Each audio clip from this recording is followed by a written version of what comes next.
Criminal breach of trust discuss कर रहे हैं स्पेशली बाय पब्लिक सर्वेंट जो सेक्शन 409 ऑफ पीपीसी में एक्सप्लेन किया गया है।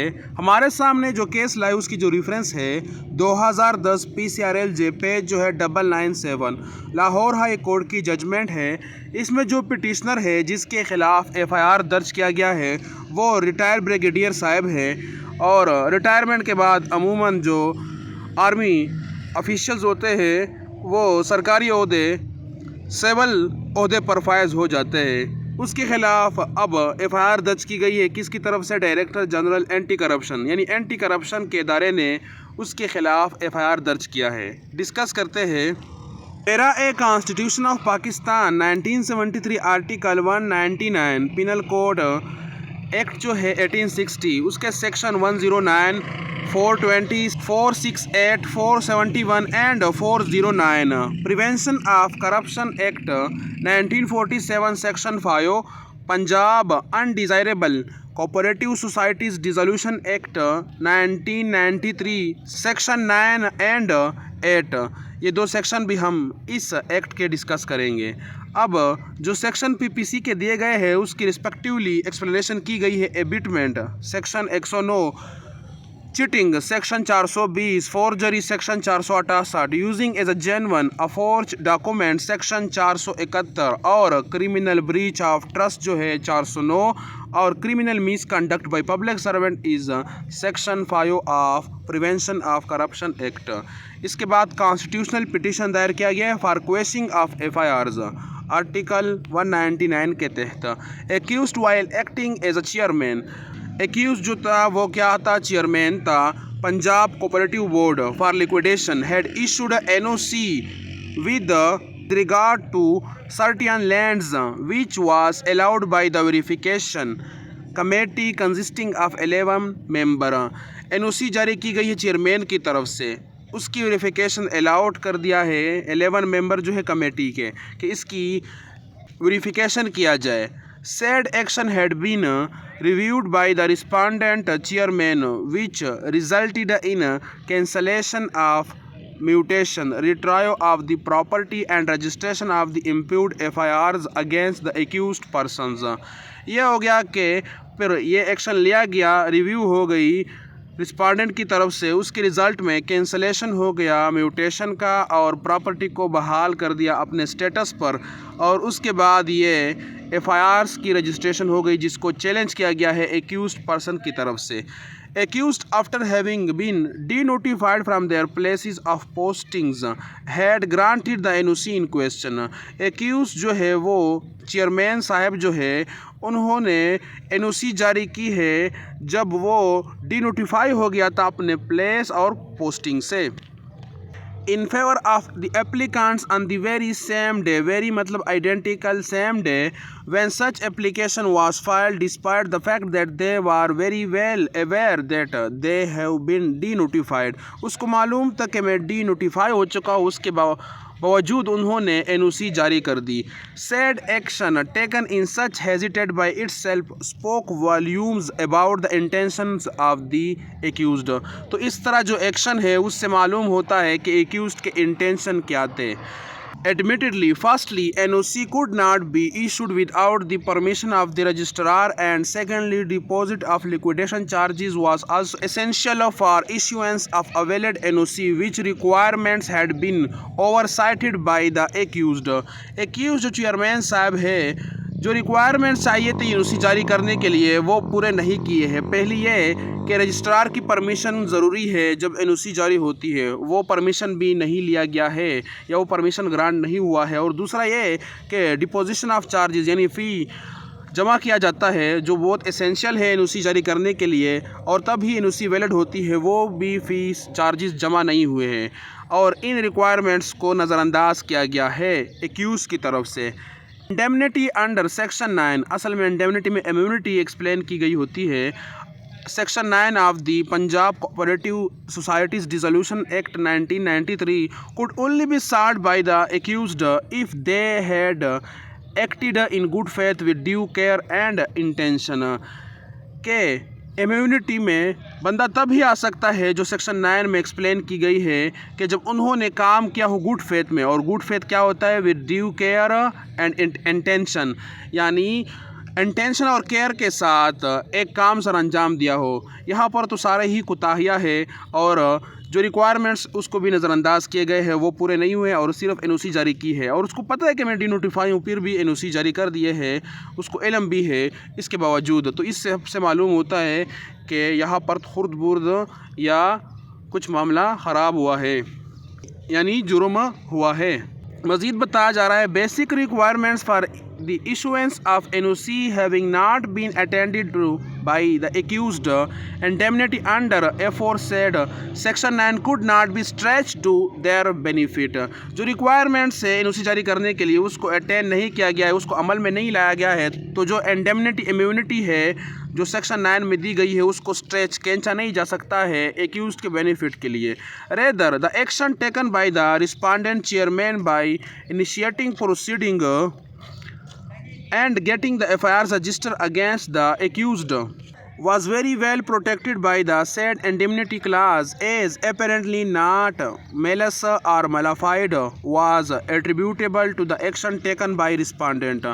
यहाँ पर यह बताया गया है कि जो प्रोसीडिंग ली गई है, जो FIR दर्ज की गई है, वो मुनासिब है इसलिए कि प्रोटेक्शन तभी हासिल होती है कि जब उसके एक्शन मेलस और मेलाफाइड ना हो, यानी बदनीयती पर मबनी ना हो, यानी उसमें डिसहानेस्टी ना हो, या रॉन्गफुल गेन और लॉस ना हो, या वायलेशन ऑफ रूल रेगुलेशन या लॉ ना हो। तो यहाँ पर इस तरह मामला ही नहीं है, इसलिए जो इंडेमनिटी है या जो इम्यूनिटी है वो उसको प्रोटेक्ट नहीं कर सकती है, क्योंकि इम्यूनिटी तब ही होती है जब सिर्फ गुड फेथ में काम लिया गया होता है। और गुड फेथ का मुराद ये है कि with due care and intention, यानी कानून को और जो रूल रेगुलेशन उसको फॉलो किया गया होता है, तब ही गुड फेथ की प्ली ली जा सकती है। लेकिन यहाँ पर कानून की तो धज्जियाँ उड़ाई गई है, यानी जो रूल रेगुलेशन उसको पायमाल किया गया है। Allegation made in the FIR were sufficient to highlight certain serious questions required through investigation, and at present stage it was not just to bulletin the investigation procedure। यहाँ पर कोर्ट की ये vision है कि जो एलिगेशन FIR में दर्ज किए गए हैं या लगाए गए हैं वो सीरियस क्वेश्चन है और उसकी इन्वेस्टिगेशन ज़रूरी है, और ये मुनासिब नहीं है, इंसाफ नहीं है कि एंड ख़त्म किया जाए इन्वेस्टिगेशन को और इस स्टेज पर, प्रेजेंट स्टेज पर, जहाँ पर उसकी इन्वेस्टिगेशन की ज़रूरत है। और हाई कोर्ट इंश्योर करता है सिक्योरिटी यानी प्रोटेक्शन जस्टिस को, और डाइवर्ट नहीं हो सकता है, इनहराफ नहीं कर सकता है जो मेन मकसद है या जो प्रोसीजर लॉ है टेक्निकलिटीज़ के बुनियाद पर। और जो भी मेंबर है कमेटी जिन्होंने एनओसी जारी की इन क्वेश्चन, वो क्या है उसकी भी जांच पड़ताल होगी, और अगर वो मुलव्वस हुए तो उसकी भी खिलाफ कार्रवाई की जाएगी किसी भी स्टेज पर। सिर्फ एक को सिंगल आउट नहीं किया जा सकता है। और इसके बाद जो सेक्शन 8 हेडिंग के शुरू में दिया गया था उसमें यह है कि जितने भी चेयरमैन है या मेंबर है या एडवाइज़र है ऑफिसर है वो सब पब्लिक सर्वेंट जो सेक्शन 21 है of the Pakistan penal code उसमें फ़ाल करते हैं, यानी सब पब्लिक सर्वेंट ही हैं। इसके बाद anti corruption established rule as such were fully applicable to the case of accused. Courts have not only to protect the innocent citizen but also to ensure that persons wherever and whosoever found indulgent in white collar crime are at least alleged to be involved in such like offences causing huge losses to national exchequer। यानी इस तरह के offensive जुर्म में जो भी बंदा है, चाहे मुकम्मल मुलव्वस हो या कम दर्जे में ही मुलव्वस हो, मुल्क के ख़जाने को बहुत ज़्यादा ही नुकसान होता है। Must be taken to task of course by protecting their fundamental rights. और ये भी कि जो फंडामेंटल राइट्स उसको भी प्रोटेक्ट किया जाए, ये काम भी लेना चाहिए। Accused had been unable to make out a case where by their any of the fundamental rights was endangered by registration of the FIR justifying exercise of the constitutional jurisdiction by high court।